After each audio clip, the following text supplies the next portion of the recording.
Bonjour, chers amis auditeurs. Voici la chronique des juristes pour l'enfance et le droit dans tout ça, présentée aujourd'hui par Mathieu Le Tourneur. J'assistais la semaine dernière à un séminaire qui traitait notamment des théories sous-jacentes aux folles idéologies actuelles, et notamment la théorie critique du XXe siècle. Et je vous propose ici un résumé à grands traits. Alors il faut d'abord remonter à Karl Marx. Dans ses travaux, Marx dépeint un monde dans lequel l'histoire s'explique par la lutte entre une classe d'opprimés, le prolétariat, et une classe d'oppresseurs, la bourgeoisie. À la suite de Marx, un courant appelé l'école de Francfort considère que le progrès consiste en la libération des oppressions.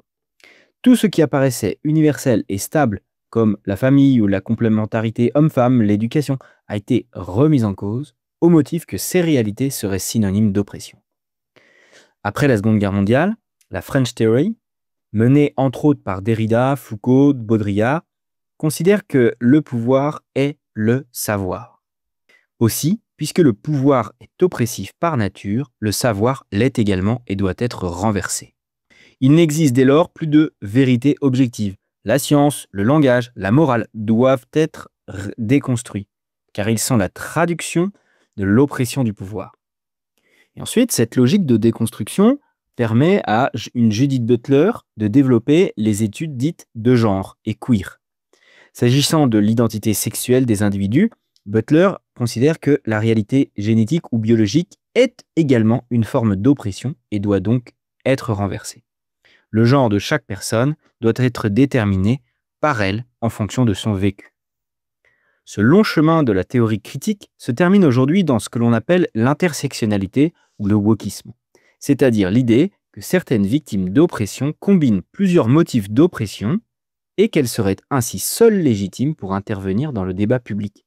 Ainsi, une femme blanche serait moins opprimée qu'une personne transgenre noire en surpoids.